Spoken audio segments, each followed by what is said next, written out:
Hi, it's Phyllis Talaferro here with another segment of Ask Phyllis Today. I've been away so long I forgot what I was doing, but I think I'm getting it together now. The last time I was with you, I was just coming back from Las Vegas for my birthday.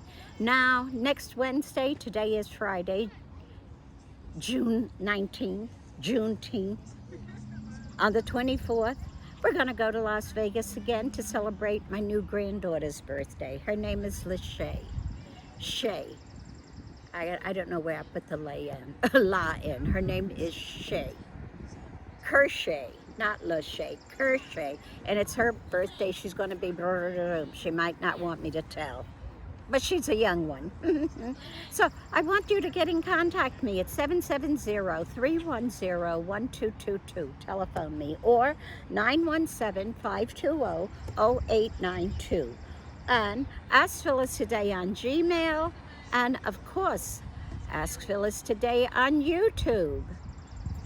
I'm looking for you. I want to help you. I have all of this information in my lovely body that I want to share with you. You got problems? I want to help you fill them. We're going to talk about police reorganization.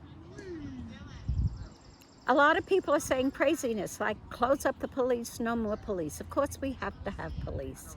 I have police in my family. I have a cousin who's a policeman up in Maryland. I have a nephew right here in Atlanta who's a policeman.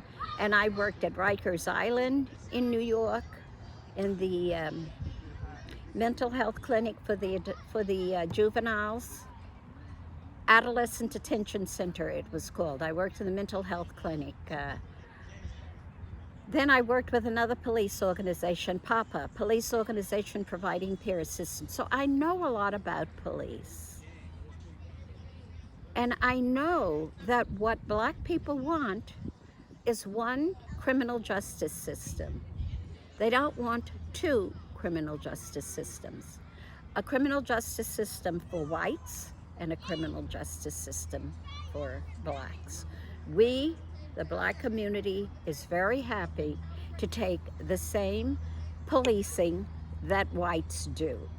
So, in the white community, you do not have to expect that someone's going to need to write 25 tickets, so he's got to give you a ticket for whatever the hell. A kid spitting on the sidewalk, a kid riding his bike on the sidewalk, something imagined in his brain that you made a wrong turn or you didn't stop for a stop sign. The responsibility is he has to do that. And it's a job. Policing is a job. And if you don't do what you're supposed to do on your job, you don't get raises, you don't get your vacation, you don't get promotions, you don't do all the things that need to move you up in your job unless you do what you were told. So we don't want two. I need to say that again. We don't want two policies. We're very happy with one. We want Black people and white people to have the exact same policies in the criminal justice system. That means throughout the system. I was shocked when I got to Rikers Island to work in the Adolescent Detention Center to find there was only Black and Hispanic kids in the Adolescent Detention Center. Certainly in New York there were Black and white adolescents doing crazy things that end them up in a detention center. But the detention center was the Black detention center. For all of you to know, Rikers Island, when I worked there, was for Black people only, and Hispanics only. And white kids, they got released in their own recognizance, or they got a bail that they could pay, but whatever, they were not going to come to Rikers Island. As a matter of fact, the mayor at New York, Mayor Koch, there was a white man that was supposed to come to Rikers Island, but the mayor says, but he's white, he can't go to Rikers Island. And even when I was working at Rikers Island, there was a young man who looked very tan, was all dressed in white, just coming in from Miami, and they wanted to put him in for some reason in Rikers Island. And the corrections officers wanted me to put him in protective custody. If I said he was homicidal, suicidal, whatever sidal, and needed special housing, I was supposed to come up with a reason to put him in special housing. The COs wanted him in special housing because they didn't want this only white person in Rikers Island. They want him getting his hindparts beat out there because that would cause him to have to go to work. In New York, Bruce Wright, he was a judge. He did the same thing for black people that white judges did for white people. If it was a kid that did hardly any daggone thing, maybe he had a joint. Let's say he had a joint. And Bruce would say, this kid's never been in trouble, his parents work, he's going to school, blah, blah, blah, blah, blah.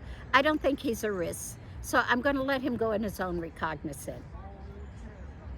That was a black kid. White kids got this normally. So the police called Bruce Wright, cut him loose Bruce, because the police felt seriously that white kids should go free until they went to trial, and black kids should go to Rikers Island until they went to trial. So we want only one system. We want the black system and the white system to be the same system. We don't need a white criminal justice system and a black criminal justice system. It's a disproportionate number of our people, black people, incarcerated. In America, we have more people incarcerated per capita than any other country in the entire world. So it is a business for us. And I sometimes explain it. I was explaining it to my daughter.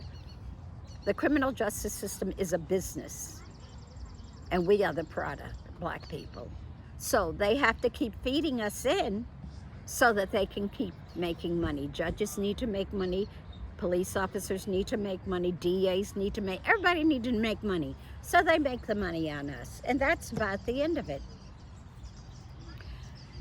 In schools, we really do not need police officers in schools. We need social workers. I'm a social worker. If a kid's got a problem in school, you don't need to have a police officer sitting in the school waiting to beat the kid up. You need to march the kid down to the social worker or tell the social worker to come and see what's happening with this kid and what's going on with his family. Mental health. For years, I worked in mental health. Well, I've already told you I worked at Rikers Island. For years, I was a supervisor for a family clinic in East New York. The family clinic was related to Kings County Hospital G building.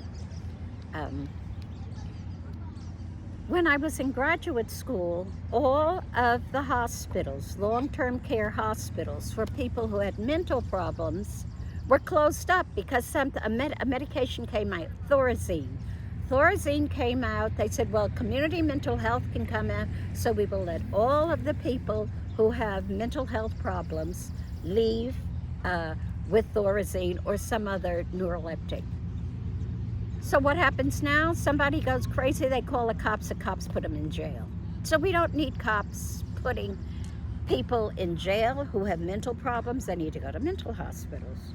We don't need school kids being supervised by cops. We need social workers. And I guess that's about moving along housing. Even when people are homeless, they also get hooked up with the criminal justice system. So Ask Phyllis today. I hope I gave you an earful. Call me, 770-310-1222. 917-520-0892. Catch me on YouTube. Ask Phyllis Today on YouTube. Ask Phyllis Today at gmail.com. I think that's it, and it's beginning to rain. Have a good day. Good to see you.